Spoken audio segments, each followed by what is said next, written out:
My dear friends and professionalists, I am Uday Singh Advocate speaking. So ನೀವೆಲ್ಲರೂ ಸಹ ನನ್ನ ಚಾನಲನ್ನು ನೋಡ್ತಾ ಇದ್ದೀರಿ ಅಂತ ಅಂದ್ಕೊಂಡಿದ್ದೀನಿ ಮತ್ತು ಕಮೆಂಟ್ ಮಾಡಿ ಮತ್ತು ನನ್ನ ಚಾನಲ್ಗೆ ಸಬ್ಸ್ಕ್ರೈಬ್ ಆಗೋದನ್ನು ಮರಿಬೇಡಿ. ನಾನು ಇವತ್ತು ನಿಮ್ಮ ಮುಂದೆ ಇನ್ನೊಂದು ವಿಷಯವನ್ನು ತೆಗೆದುಕೊಂಡು ನಿಮ್ಮ ಮುಂದೆ ಬಂದಿದ್ದೀನಿ. ಇವತ್ತು ನಾನು ಆಯ್ಕೆ ಮಾಡ್ಕೊಂಡಿರ್ತಕ್ಕಂಥ ವಿಷಯ ಅಂತಂದರೆ ಮಕ್ಕಳ ಪೋಷಣೆ ಮತ್ತು ಸಂರಕ್ಷಣೆ ಕಾಯ್ದೆ 2015. ಈ ಕಾಯ್ದೆ ಬಗ್ಗೆ ನಾನು ಹೇಳಲಿಕ್ಕೆ ಇಷ್ಟಪಡ್ತಾ ಇದ್ದೀನಿ.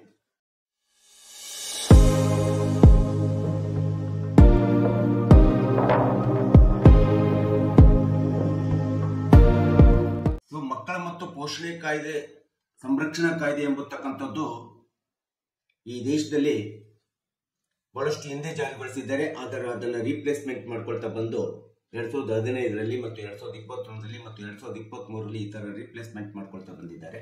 ಈ ಕಾಯ್ದೆ ಇಡೀ ದೇಶದ ಭಾರತ ದೇಶದ ಭೂಪ್ರದೇಶದ ಕಾರ್ಯವ್ಯಾಪ್ತಿಯನ್ನು ಹೊಂದಿರತಕ್ಕಂಥ ಈ ದೇಶದ ಪ್ರತಿಯೊಂದು ಮಗುವಿಗೆ ಮಕ್ಕಳಿಗೆ ಅನ್ವಯ ಆಗುವಂತ ಒಂದು ಸಾರ್ವತ್ರಿಕವಾದಂತ ಕಾಯ್ದೆ, ಜುವೆನೈಲ್ ಜಸ್ಟಿಸ್ ಆಕ್ಟ್ ಅಂತೇಳಿ ನಾವು ಹೇಳ್ತೀವಿ. ಸೊ ಈ ಒಂದು ಕಾಯ್ದೆ ಮೂಲಭೂತವಾಗಿ ಮಕ್ಕಳ ಸಂರಕ್ಷಣೆ ಮತ್ತು ಮಕ್ಕಳ ಪೋಷಣೆ ಪಾಲನೆಗೋಸ್ಕರ ಸೀಮಿತವಾಗಿರ್ತಕ್ಕಂಥ ಶಾಸನವನ್ನ ಕಾಯ್ದೆಯನ್ನ ದೇಶದೊಳಗಡೆ ಮತ್ತು ಎಲ್ಲ ರಾಜ್ಯದ ಸರ್ಕಾರಗಳು ಇವತ್ತು ಜಾರಿಗೊಳಿಸಿ ಈ ಕಾಯ್ದೆಯ ಅಡಿ ಒಳಗಡೆ ಇಡೀ ಒಂದು ದೇಶದ ಅಥವಾ ವ್ಯವಸ್ಥೆಯಲ್ಲಿರ್ತಕ್ಕಂಥ ಮಕ್ಕಳ ಪೋಷಣೆಯನ್ನು ಮತ್ತು ಸಂರಕ್ಷಣೆಯನ್ನ ಈ ದೇಶ ನಿರ್ವಹಣೆ ಮಾಡ್ತಾ ಇರ್ತಕ್ಕಂಥದ್ದನ್ನ ನಾವು ನೋಡ್ತಾ ಇದ್ದೀವಿ. ಹಾಗಾದ್ರೆ ಇಲ್ಲಿ ಪ್ರಶ್ನೆ ಉಟ್ಕೊಳ್ತದೆ, ಮಕ್ಕಳು ಅಂದ್ರೆ ಯಾರು ಅಂತೇಳಿ.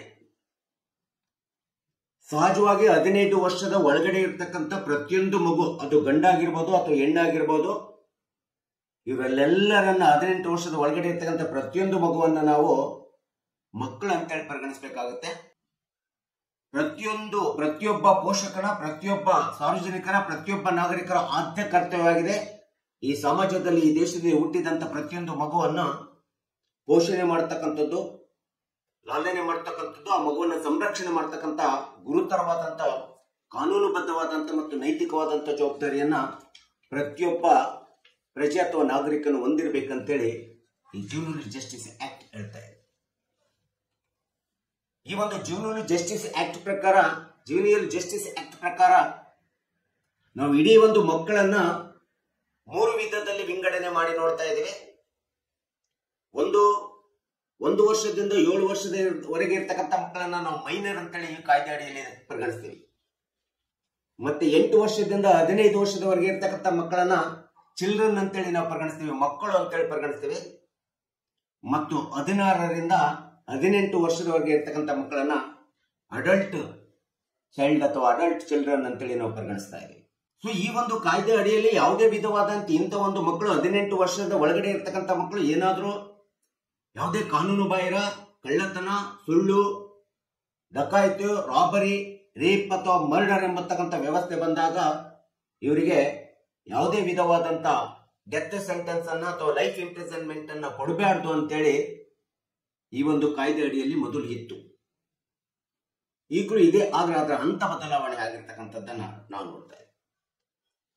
ಸಹಜವಾಗಿ ಇವತ್ತು ಮಕ್ಕಳು ಅವರಿಗೆ ಪರಿಸರದ ಪ್ರಭಾವದಿಂದಲೋ ಅಥವಾ ಇನ್ಯಾವುದೇ ಸಾಮಾಜಿಕ ಪ್ರಭಾವದಿಂದಲೋ ಅಥವಾ ಅವ್ರದೇ ಆಗಿರ್ತಕ್ಕಂಥ ಒಂದು ಆರ್ಥಿಕ ಕೌಟುಂಬಿಕ ತೊಂದರೆಗಳಿಂದಲೋ ಇನ್ಯಾವುದೋ ಕಾರಣಗಳಿಂದ ಇವತ್ತು ಬಾಲಾಪರಾಧ ಕಾಯ್ದೆಗಳು ಹೆಚ್ಚಾಗ್ತಾ ಇರ್ತಕ್ಕಂಥದ್ದನ್ನು ನಮ್ಮ ಸಮಾಜದಲ್ಲಿ ನಾವು ನೋಡ್ತಾ ಇದ್ದೀವಿ. ಹೀಗೆ ಸಹಜವಾಗಿ ಇಂಥ ಒಂದು ಬಾಲಾಪರಾಧಗಳು ಆದಂತ ಸಂದರ್ಭದಲ್ಲಿ ಯಾವುದೇ ಒಂದು ಮಗು 18 ವರ್ಷದ ಒಳಗಡೆ ಇರ್ತಕ್ಕಂಥ ಮಕ್ಕಳು ಅಥವಾ 7 ವರ್ಷದ ಒಳಗಡೆ ಅಥವಾ 15 ವರ್ಷದ ಒಳಗಡೆ ಇರ್ತಕ್ಕಂಥ ಮಕ್ಕಳು ಏನಾದರೂ ಕಳ್ಳತನ ಮಾಡಿದ್ರು, ಡಕಾಯಿತಿ ಮಾಡಿದ್ರು, ರಾಬರಿ ಮಾಡಿದ್ರು, ಮರ್ಡರ್ ಮಾಡಿದ್ರು, ಸೊ ಇಂಥ ಒಂದು ಕಾನೂನು ಬಾಹಿರ ಮತ್ತು ಅನೈತಿಕವಾದಂತ ಘಟನೆಗಳಲ್ಲಿ, ಅಪರಾಧಗಳಲ್ಲಿ ಅಥವಾ ಆರೋಪಗಳಲ್ಲಿ ಮಕ್ಕಳು ಸಿಲುಕಿಕೊಂಡು ಅಂತಂದ್ರೆ ಸಹಜವಾಗಿ ಅಂತ ಮಕ್ಕಳಿಗೆ ಈ ಒಂದು ಜುವೆನೈಲ್ ಜಸ್ಟಿಸ್ ಆಕ್ಟ್ ಪ್ರಕಾರ ರಿಹ್ಯಾಬಿಲಿಟೇಷನ್ ಸೆಂಟರ್ಸ್ ಗಳಂತ ಹೇಳ್ತೇವೆ, ಮಕ್ಕಳ ರಿಹ್ಯಾಬಿಲಿಟೇಷನ್ ಸೆಂಟರ್ಸ್ ಅಂತ ಹೇಳ್ತೇವೆ, ಮಕ್ಕಳ ಪುನರ್ವಸತಿ ಸುಧಾರಣಾ ಕೇಂದ್ರಗಳಂತ ಹೇಳಿರ್ತವೆ, ರಿಫಾರ್ಮೇಟರಿ ಸೆಂಟರ್ಸ್ ಅಂತ ಹೇಳಿರ್ತವೆ. ಆ ಸೆಂಟರ್ಸ್ ಗಳಲ್ಲಿ ಸಹಜವಾಗಿ ಮಕ್ಕಳನ್ನ ಮಾನಸಿಕವಾಗಿ ಬದಲಾವಣೆ ಮಾಡಲಿಕ್ಕೆ ಮತ್ತು ಅವರಿಗೆ ಬೌದ್ಧಿಕವಾದಂತಹ ಬದಲಾವಣೆ ತರಲಿಕ್ಕೆ 3 ವರ್ಷಗಳ ಕಾಲ ಸುಧಾರಣಾ ಒಂದು ರಿಹ್ಯಾಬಿಲಿಟೇಷನ್ ಸೆಂಟರ್ಸ್ ನಲ್ಲಿ ಇರ್ತಕ್ಕಂಥದ್ದನ್ನ ನಾವು ನೋಡ್ತಾ ಇದ್ದೀವಿ. ಸೊ ಆಕ್ಚುಲಿ 15 ವರ್ಷದೊಳಗಡೆ ಅಥವಾ 8 ವರ್ಷದೊಳಗಡೆ ಇರ್ತಕ್ಕಂಥ ಮಕ್ಕಳು ಏನಾದ್ರೂ ಈ ರೀತಿಯಾದಂತಹ ಒಂದು ಕೃತ್ಯಗಳನ್ನು ಮಾಡಿದರೆ, ಕಾನೂನು ಬಾಹಿರವಾದಂತಹ ಕೃತ್ಯಗಳಲ್ಲಿ, ಅಪರಾಧಗಳಲ್ಲಿ, ಆರೋಪಗಳಲ್ಲಿ ತೊಡಗಿದಂತ ಸಂದರ್ಭದಲ್ಲಿ ಅಂತ ಮಕ್ಕಳಿಗೆ ನಾವು ಮಾತ್ರ 3 ವರ್ಷದ ಒಂದು ರಿಹ್ಯಾಬಿಲಿಟೇಷನ್ ಸೆಂಟರ್ಸ್ಗಳಲ್ಲಿ, ರಿಫಾರ್ಮೇಟರಿ ಸೆಂಟರ್ಸ್ಗಳಲ್ಲಿ ಅವರಿಗೆ ಪೋಷಣೆ ಮತ್ತು ಲಾಲನೆ ಪಾಲನೆ ಮತ್ತು ಅವರ ಸಂರಕ್ಷಣೆಯನ್ನ, ಅವರನ್ನ ಸುಧಾರಣೆ ಮಾಡಲಿಕ್ಕೆ ಈ ಸರ್ಕಾರ ಈ ಒಂದು ಕಾಯ್ದೆಯನ್ನು ಮಾಡಿರ್ತಕ್ಕಂಥದ್ದನ್ನ ನಾವು ನೋಡ್ತೇವೆ. ಒಂದು ವೇಳೆ ಈ ರೀತಿ 3 ವಿಧದಲ್ಲಿರ್ತಕ್ಕಂಥ ಮಕ್ಕಳಲ್ಲಿ 16ರಿಂದ 18 ವರ್ಷದ ಒಳಗಡೆ ಇರ್ತಕ್ಕಂಥ ಮಗು ಏನಾದ್ರೂ ಅತಿ ಹೀನಿಯಸ್ ಕ್ರೈಮ್ಸ್ ಗಳಲ್ಲಿ, ಕಾನೂನು ಬಾಹಿರ ಆಗಿರ್ತಕ್ಕಂಥ ಅಥವಾ ಹೀನಿಯಸ್ ಕ್ರೈಮ್ಸ್ ಆಗಿರ್ತಕ್ಕಂಥ ಮರ್ಡರು, ಡಕಾಯತಿ, ರೇಪು ಅಥವಾ ರಾಬರಿ ಇರಬಹುದು, ಈ ರೀತಿಯಾದಂಥ ಹೀನಿಯಸ್ ಕ್ರೈಮ್ಸ್ ಗಳಲ್ಲಿ ಏನಾದರೂ 16ರಿಂದ 18 ವರ್ಷದ ಒಳಗಡೆ ಇರ್ತಕ್ಕಂಥ ಮಗು ಮಾಡಿದ್ರೆ ಆ ಮಕ್ಕಳಿಗೆ ಸಹಜವಾಗಿ ಜೀವನಲು ಜಸ್ಟಿಸ್ ಕೋರ್ಟ್ಗಳು ಇರ್ತವೆ. ಆ ಕೋರ್ಟ್ಗಳಲ್ಲಿ ಅವರಿಗೆ ಬಂಧನದಲ್ಲಿ ಇಡಲಾಗ್ತದೆ, ಅರೆಸ್ಟ್ ಮಾಡಲಾಗ್ತದೆ ಮತ್ತು ಅಂತ ಒಂದು ಮಕ್ಕಳಿಗೆ ನ್ಯಾಯಾಂಗದ ವಿಚಾರಣೆ ಕೈಗೊಂಡು ಈ ಒಂದು ಜುವೆನೈಲ್ ಜಸ್ಟಿಸ್ ಕೋರ್ಟ್ಗಳ ಮೂಲಕ ಒಂದು ಕಾನೂನು ಕ್ರಮಗಳನ್ನು ಜರುಗಿಸಿ ನ್ಯಾಯಾಲಯದ ಪ್ರೊಸೀಡಿಂಗ್ಸ್ ಗಳನ್ನ ಮಾಡಿ ಆ ಮಕ್ಕಳಿಗೆ 7 ವರ್ಷದವರೆಗೆ ಕಠಿಣ ಜೈಲು ಶಿಕ್ಷೆ ಮತ್ತು ಡೆತ್ ಸೆಂಟೆನ್ಸ್ ಇಂಪ್ರಿಸನ್ಮೆಂಟ್ ಕೊಡ್ಬೇಕಂತೇಳಿ ಈ ಕಾಯ್ದೆ ಪ್ರಸ್ತುತವಾಗಿ ಹೇಳಿರ್ತಕ್ಕಂಥದ್ದನ್ನ ನಾವು ನೋಡ್ತಾ ಇದ್ದೀವಿ. ಇನ್ನು 2023ರ ಜುವೆನೈಲ್ ಜಸ್ಟಿಸ್ ಆಕ್ಟ್ ನ ಒಂದು ರಿಪ್ಲೇಸ್ಮೆಂಟಿನ ಪ್ರಕಾರ ಈ ರೀತಿಯಾದಂತಹ ಒಂದು ಕಾನೂನು ಬಾಹಿರವಾದಂತಹ ಘಟನೆಗಳಲ್ಲಿ ಅಥವಾ ಆರೋಪ ಮತ್ತು ಅಪರಾಧಕ್ಕೆ ಒಳಗಾಗಿರ್ತಕ್ಕಂಥ ಪ್ರತಿಯೊಂದು ಮಕ್ಕಳನ್ನ 4 ವಿಧದಲ್ಲಿ ಸುಧಾರಣೆ ತರಲಿಕ್ಕೆ ಪ್ರಯತ್ನ ಮಾಡ್ತಿದ್ದೇವೆ. ಮಕ್ಕಳನ್ನು ಸುಧಾರಣೆ ಮಾಡಲಿಕ್ಕೋಸ್ಕರ ಅಬ್ಸರ್ವೇಷನ್ ಹೋಮ್ಸ್ ಅಂತೇಳಿ ನಿರ್ಮಾಣ ಮಾಡಿದ್ದಾರೆ, ಅವಲೋಕನ ಕೇಂದ್ರಗಳನ್ನು ಸ್ಥಾಪನೆ ಮಾಡಿದ್ದಾರೆ ಮತ್ತು ಸ್ಪೆಷಲ್ ಅಬ್ಸರ್ವೇಷನ್ ಹೋಮ್ ಸೆಂಟರ್ಸ್ ಅಂತೇಳಿ ಮಾಡಿದ್ದಾರೆ. ವಿಶೇಷವಾಗಿರ್ತಕ್ಕಂಥ ಮಕ್ಕಳನ್ನು ಅವಲೋಕನ ಮಾಡತಕ್ಕಂಥ ಒಂದು ಸುಧಾರಣಾ ಕೇಂದ್ರಗಳ ಸ್ಥಾಪನೆ ಆಗಿದ್ದಾವೆ ಮತ್ತು safety and protection of the childrens home centers ಅಂತ ಹೇಳಿದೆ ಆಗಿದ್ದಾವೆ. ಮಕ್ಕಳನ್ನ ರಕ್ಷಣೆ ಮಾಡಲಿಕ್ಕೆ, ಸಂರಕ್ಷಣೆ ಮಾಡಲಿಕ್ಕೆ ಇರ್ತಕ್ಕಂಥದ್ರಲ್ಲಿ ಎಷ್ಟೋ ಈ ಒಂದು ಮಕ್ಕಳ ಸಂರಕ್ಷಣಾ ಕೇಂದ್ರಗಳನ್ನೇ ಇವತ್ತು ಸರ್ಕಾರ ನಿರ್ಮಾಣ ಮಾಡಿರ್ತಕ್ಕಂಥ ನಾವು ನೋಡ್ತಿದ್ದೇವೆ.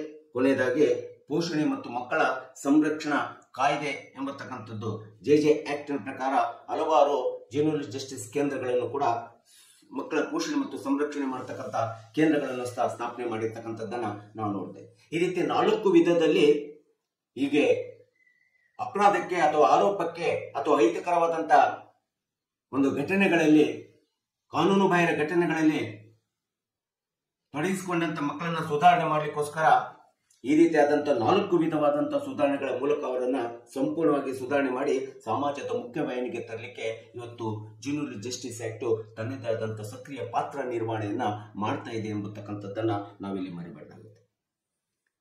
ಸಹಜವಾಗಿ 7ರಿಂದ 15 ವರ್ಷದ ಒಳಗಡೆ ಮಗು ಏನಾದ್ರೂ ಹೀನಿಯಸ್ ಕ್ರೈಮ್ಸ್ ಮಾಡ್ತು ಅಂದ್ರೆ ಆ ಮಗುಗೆ ಯಾವುದೇ ವಿಧವಾದಂತ ಇಂಪ್ರಿಸನ್ಮೆಂಟ್ ಅನ್ನ, ಜೈಲು ಶಿಕ್ಷೆಯನ್ನು ಕೊಡ್ಲಿಕ್ಕೆ ಬರೋದಿಲ್ಲ. ಆದ್ರೆ ಅಂತ ಮಕ್ಕಳಿಗೆ 3 ವರ್ಷಗಳವರೆಗೆ ರಿಹ್ಯಾಬಿಲಿಟೇಷನ್ ಸೆಂಟರ್ಗೆ ಕಳಿಸಬೇಕಾಗುತ್ತೆ. ಅಲ್ಲಿ ಸುಧಾರಣಾ ಸಂರಕ್ಷಣಾ ಕ್ರಮಗಳನ್ನು ಕೈಗೊಳ್ಳಬೇಕಾಗುತ್ತೆ. ಆ ಮಗುವಿನ ಮಾನಸಿಕ ಪರಿವರ್ತನೆ ಮಾಡಬೇಕಾಗುತ್ತೆ. ಆ ಮಗುವಿನ ಶಾರೀರಿಕವಾದಂತಹ ಬೆಳವಣಿಗೆಯನ್ನು ಸಂರಕ್ಷಣೆ ಮಾಡಬೇಕಾಗುತ್ತೆ ಈ ಒಂದು ಕಾಯ್ದೆಯ ಪ್ರಕಾರ. ಅದೇ ಒಂದು ವೇಳೆ 16ರಿಂದ 18 ವರ್ಷದ ಒಳಗಡೆ ಇರ್ತಕ್ಕಂಥ ಮಗು ಏನಾದ್ರೂ ಒಂದು ಹೀನಿಯಸ್ ಕ್ರೈಮ್ ಮಾಡ್ತು, ಮರ್ಡರ್ ಮಾಡ್ತು, ರೇಪ್ ಮಾಡ್ತು, ಡಕಾಯತಿ ಮಾಡ್ತು, ರಾಬರಿ ಮಾಡ್ತು, ಇಂಥ ಒಂದು ಕೃತ್ಯಗಳಲ್ಲಿ ಮಗು ತೊಡಗಿದೆ ಅಂತಂದ್ರೆ ಅಂತ ಮಕ್ಕಳನ್ನ ಮಾತ್ರ ಜುವೆನೈಲ್ ಜಸ್ಟಿಸ್ ಕೋರ್ಟ್ಗಳಲ್ಲಿ ಅವರಿಗೆ ಪ್ರೊಸೀಡಿಂಗ್ಸ್ ಗಳನ್ನ, ನ್ಯಾಯಾಂಗದ ಪ್ರೊಸೀಡಿಂಗ್ಸ್ ಗಳನ್ನ ಕೈಗೊಂಡ್ಬಿಟ್ಟು ವಿಚಾರಣೆ ಮಾಡಿ ಸುಧಾರಣೆ ಕೇಂದ್ರಗಳಲ್ಲಿ ಒಂದು ಅರೆಸ್ಟ್ ಅನ್ನು ಮಾಡಿ ಆ ಮಕ್ಕಳಿಗೆ ಬಂಧನದಲ್ಲಿಟ್ಟು, ನ್ಯಾಯಾಲಯದಲ್ಲಿ ಬಂಧನದಲ್ಲಿಟ್ಟು 7 ವರ್ಷದವರೆಗೆ ಡೆತ್ ರಿಗೋರಿಯಸ್ ಇಂಪ್ರಿಸನ್ಮೆಂಟ್ ಅಥವಾ ಡೆತ್ ಇಂಪ್ರಿಸನ್ಮೆಂಟ್ ಕೊಡ್ತಕ್ಕಂಥದ್ದನ್ನ ನಾವು ಇವತ್ತು ನೋಡ್ತೀವಿ. ಇಂಥ ಒಂದು ಹೀನಿಯಸ್ ಕ್ರೈಮ್ಸ್ ಗಳಲ್ಲಿ 16ರಿಂದ 18 ವರ್ಷದ ಒಳಗಿನ ಮಕ್ಕಳು ತೊಡಗಿಸಿಕೊಂಡಾಗ. ಸೊ ಈ ಒಂದು ಜುವೆನೈಲ್ ಜಸ್ಟಿಸ್ ಆಕ್ಟ್ ಅನ್ನ ಕ್ರಮಬದ್ಧವಾಗಿ ಜಾರಿಗೊಳಿಸಬೇಕಂತೇಳಿ ಈ ದೇಶದ ಸಂವಿಧಾನದ ಪರಿಚ್ಛೇದ 15 ಕ್ಲಾಸ್ 4 ಅನ್ನ ಹೇಳ್ತದೆ. ಮಕ್ಕಳು ಮತ್ತು ಮಹಿಳೆಯರಿಗೋಸ್ಕರ ಪ್ರತಿಯೊಂದು ಸರ್ಕಾರಗಳು, ಕೇಂದ್ರ ಸರ್ಕಾರ ಇರಲಿ, ರಾಜ್ಯ ಸರ್ಕಾರಗಳು ವಿಶೇಷವಾದಂತಹ ಶಾಸನ ಕಾನೂನು ಕಾಯ್ದೆಗಳನ್ನ ಮಾಡತಕ್ಕಂಥ ಅಧಿಕಾರವನ್ನ ಪಡೆದಿದ್ದಾವೆ ಅಂತೇಳಿ ಸಂವಿಧಾನದ ಪರಿಚ್ಛೇದ 15 ಕ್ಲಾಸ್ 3ರಲ್ಲಿ ನಾವು ನೋಡ್ತಾ ಇದ್ದೇವೆ. ಅಷ್ಟೇ ಅಲ್ಲದೆ ಈ ದೇಶದ ಸಂವಿಧಾನದ ರಾಜ್ಯ ನೀತಿ ನಿರ್ದೇಶನ ತತ್ವಗಳಾಗಿರ್ತಕ್ಕಂಥ ಪರಿಚ್ಛೇದ 35ರಿಂದ ಹಿಡಿದು 51A ವರೆಗೆ ಈ ಒಂದು ನಿರ್ದೇಶನ ತತ್ವಗಳು ಕೇಂದ್ರ ಮತ್ತು ರಾಜ್ಯ ಸರ್ಕಾರಕ್ಕೆ ಹೇಳ್ತಾ ಇದ್ದಾವೆ. ಪ್ರತಿಯೊಬ್ಬ ಪೋಷಕ, ಈ ದೇಶದ ಪ್ರತಿಯೊಬ್ಬ ಪ್ರಜೆ ನಾಗರಿಕನು ಸಹ ಈ ಒಂದು ಕಾಯ್ದೆಯ ಪ್ರಕಾರ, ಜ್ಯುವೆನೈಲ್ ಜಸ್ಟಿಸ್ ಆಕ್ಟ್ ಪ್ರಕಾರ ಪ್ರತಿಯೊಬ್ಬರು ಪಾಲಕರು, ಪೋಷಕರು, ಸಾರ್ವಜನಿಕರು, ಪ್ರತಿಯೊಬ್ಬ ಪ್ರಜೆ ನಾಗರಿಕನ ಆದ್ಯ ಕರ್ತವ್ಯವಾಗಿದೆ ಮಕ್ಕಳನ್ನ ಪೋಷಣೆ ಮಾಡ್ತಕ್ಕಂಥದ್ದು ಮತ್ತು ಮಕ್ಕಳನ್ನ ಸಂರಕ್ಷಣೆ ಮಾಡ್ತಕ್ಕಂಥದ್ದು. ಯಾಕಂದ್ರೆ ಇವತ್ತಿನ ಮಕ್ಕಳು ಮುಂದಿನ ಯುವಕರು, ಮುಂದಿನ ಭವಿಷ್ಯತ್ತಿನ ಯುವಕರೇ ಈ ದೇಶದ ಸಂಪತ್ತು ಎಂಬತಕ್ಕಂಥದ್ದನ್ನ ನಮಗೆ ಮಕ್ಕಳಿಂದ ಗೊತ್ತಾಗ್ತಾ ಇದೆ. ಈ ಒಂದು ಕಾನೂನು ತುಂಬಾ ಪಾತ್ರ ನಿರ್ವಹಣೆಯನ್ನು ಮಾಡ್ತಾರೆ. ಹಾಗೆ ನಿರ್ದೇಶನ ತತ್ವಗಳ ಪ್ರಕಾರ ನಿರ್ದೇಶನ ತತ್ವಗಳನ್ನ ಕಾನೂನುಬದ್ಧವಾಗಿ ಜಾರಿಗೊಳಿಸಲಿಕ್ಕೆ ಆಗೋದಿಲ್ಲ ಅಂತ ಹೇಳ್ಬಿಟ್ಟು ಕೇಂದ್ರ ಸರ್ಕಾರ ಮತ್ತು ರಾಜ್ಯ ಸರ್ಕಾರಗಳು ಈ ನಿರ್ದೇಶನ ತತ್ವದ ಪರಿಚ್ಛೇದ 37ರ ಪ್ರಕಾರ ಮಕ್ಕಳನ್ನ ಪೋಷಣೆ ಮಾಡಲಿಕ್ಕೆ ಮತ್ತು ಮಕ್ಕಳ ಸಂರಕ್ಷಣೆಗೋಸ್ಕರ, ಮಹಿಳೆ ಮತ್ತು ಮಕ್ಕಳ ಸಂರಕ್ಷಣೆಗೋಸ್ಕರ ವಿಶೇಷವಾದಂತಹ ಶಾಸನಗಳನ್ನ, ಕಾನೂನುಗಳನ್ನ ನೇರವಾಗಿ ಕೇಂದ್ರ ಮತ್ತು ರಾಜ್ಯ ಸರ್ಕಾರಗಳು ರಚಿಸಿ ಸ್ಥಾಪನೆ ಮಾಡಿ ಅವುಗಳನ್ನ ಸಕ್ರಿಯವಾಗಿ ಜಾರಿಗೊಳಿಸಬೇಕಂತೇಳಿ ಈ ನಿರ್ದೇಶನ ತತ್ವದ 37ನೇ ವಿಧಿ ಹೇಳಿರ್ತಕ್ಕಂಥದ್ದನ್ನ ನಾವು ನೋಡ್ತೀವಿ ನಮ್ಮ ದೇಶದ ಸಂವಿಧಾನದಲ್ಲಿ. ಹಾಗೆ ಈ ದೇಶದ ಸಂವಿಧಾನದ ನಿರ್ದೇಶನ ತತ್ವ 39 ಕ್ಲಾಸ್ ಎ ಮತ್ತು ಕ್ಲಾಸ್ ಎಫ್ ಪ್ರಕಾರ ಪ್ರತಿಯೊಂದು ಮಗುವಿನ ಆರೋಗ್ಯ, ಪೋಷಣೆ, ಪಾಲನೆ ಮತ್ತು ಸಂರಕ್ಷಣೆಯನ್ನ ಮತ್ತು ಆ ಮಗುವಿನ ಅಭಿವೃದ್ಧಿ ವಿಕಾಸನೆಯನ್ನು ಪಡಿಸತಕ್ಕಂಥದ್ದು ಪ್ರತಿಯೊಬ್ಬ ಪೋಷಕರ, ಪ್ರತಿಯೊಬ್ಬ ಸಾರ್ವಜನಿಕರ ಮತ್ತು ಸರ್ಕಾರದ ನೈತಿಕವಾದಂತಹ ಆದ್ಯವಾದಂತಹ ಕರ್ತವ್ಯವಾಗಿದೆ.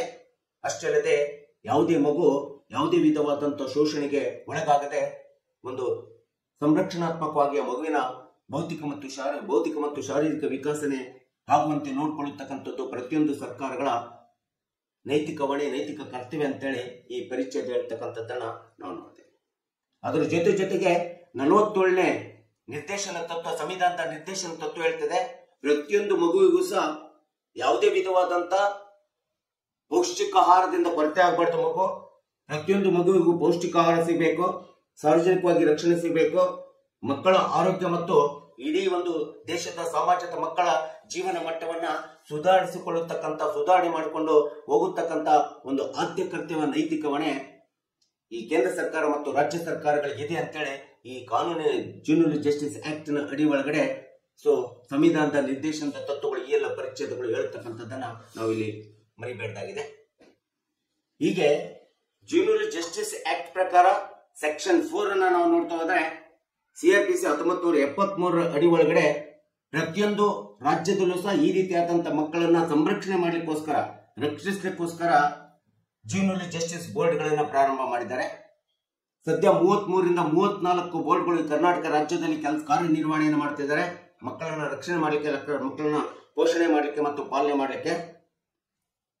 ಈ ಒಂದು ಜ್ಯುವೆನೈಲ್ ಜಸ್ಟಿಸ್ ಬೋರ್ಡ್ ಅಂತ ಏನಿದೆ, ಈ ಬೋರ್ಡಿನ ಒಳಗಡೆ ಮೆಟ್ರೋಪಾಲಿಟನ್ ಮ್ಯಾಜಿಸ್ಟ್ರೇಟ್ ಇರ್ತಾರೆ, ಫಸ್ಟ್ ಕ್ಲಾಸ್ ಮ್ಯಾಜಿಸ್ಟ್ರೇಟ್ಗಳು ಇರ್ತಾರೆ, ಸದಸ್ಯರಾಗಿರ್ತಾರೆ. ಜೊತೆಗೆ ಚೀಫ್ ಜಸ್ಟಿಸ್ ಅಂತ ಮ್ಯಾಜಿಸ್ಟ್ರೇಟ್ ಕೂಡ ಸದಸ್ಯರಾಗಿರ್ತಾರೆ. ಈ ಎಲ್ಲ ನ್ಯಾಯಾಧೀಶರುಗಳು ಸದಸ್ಯರಾಗಿರ್ತಾರೆ. ಈ ಒಂದು ಜ್ಯುವೆನೈಲ್ ಜಸ್ಟಿಸ್ ಬೋರ್ಡ್ಗಳಿಗೆ ಇವರಿಗೆ ಒಂದು ಅತೀವವಾದಂತಹ ಅನುಭವ ಇರುವಂತವರಿಗೆ ಇವರನ್ನ ನೇಮಕಾತಿ ಮಾಡಲಾಗ್ತದೆ ಮತ್ತು ಇವರಿಗೆ ಅಟ್ಲೀಸ್ಟ್ 3 ವರ್ಷವಾದಂತಹ ಒಂದು ಅನುಭವವನ್ನ ಮಕ್ಕಳ ಒಂದು ಕಾನೂನು ಕಾಯ್ದೆಗಳು ಮತ್ತು ಮಕ್ಕಳ ಒಂದು ಪ್ರೊಸೀಡಿಂಗ್ಸ್ ಗಳನ್ನು ಮಾಡಿರುವಂತಹ ಅನುಭವ ಇರ್ತಕ್ಕಂಥ ನ್ಯಾಯಾಧೀಶ, ಜುಡಿಷಿಯಲ್ ಮ್ಯಾಜಿಸ್ಟ್ರೇಟ್ ಗಳನ್ನ ಈ ಒಂದು ಬೋರ್ಡ್ ಗಳಿಗೆ ಸದಸ್ಯರನ್ನಾಗಿ ಮಾಡ್ತಕ್ಕಂಥ ನಾವು ನೋಡ್ತೀವಿ. ಅಷ್ಟಲ್ಲದೆ ಇಬ್ರು ಸಾರ್ವಜನಿಕ ಸದಸ್ಯರನ್ನ ಸಾಮಾಜಿಕ ಸೇವೆ ಅಂದ್ರೆ ಪರಿಪೂರ್ಣವಾಗಿ ಮಕ್ಕಳ ಲಾಲನೆ, ಪಾಲನೆ, ಪೋಷಣೆ ಮತ್ತು ಸಂರಕ್ಷಣೆ ಜೊತೆಗೆ ಅವರ ಒಡನಾಟ ಇರಬೇಕು, ಅವರ ಸೇವೆ ಇರಬೇಕು, ಸಾಮಾಜಿಕ ಸೇವೆ ಮಕ್ಕಳ ಜೊತೆಗೆ ಇರಬೇಕು. ಈ ರೀತಿ 18 ವರ್ಷದ ಒಳಗಡೆ ಇರ್ತಕ್ಕಂಥ ಮಕ್ಕಳ ಜೊತೆಗೆ ಇರಬೇಕು. ಆ ರೀತಿಯಾದಂತ ಮಕ್ಕಳಿಗೋಸ್ಕರ ತಮ್ಮ ಬದುಕನ್ನ ಡೆಡಿಕೇಟ್ ಮಾಡಿರ್ತಕ್ಕಂಥ ಸಾಮಾಜಿಕ ಸೇವಕರನ್ನ ಇಬ್ಬರನ್ನ ಈ ಬೋರ್ಡ್ ನಲ್ಲಿ ಸದಸ್ಯರನ್ನಾಗಿ ನೇಮಿಸಲಾಗ್ತದೆ. ಜೊತೆಗೆ ಒಬ್ಳು ಮಹಿಳಾ ಸದಸ್ಯರು ಸಹ ಇರ್ತಾಳೆ.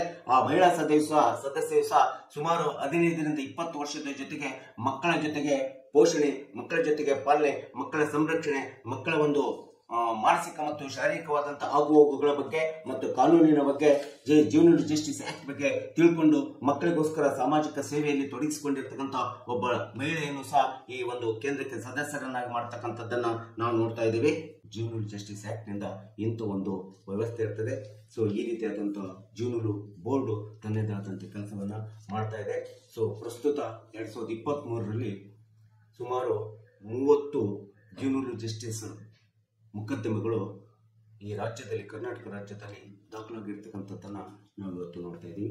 ಸೊ ಈ ಒಂದು ಹಿನ್ನೆಲೆಯನ್ನು ಇಟ್ಕೊಂಡು ಎಲ್ಲರೂ ಸಹ ಮಕ್ಕಳು ಈ ದೇಶದ ಭವಿಷ್ಯತ್ತಿನ ಯುವಕರು, ಈ ದೇಶದ ಸಂಪತ್ತು ಎಂಬತಕ್ಕಂಥದ್ದು ಹತ್ಕೋಬೇಕು.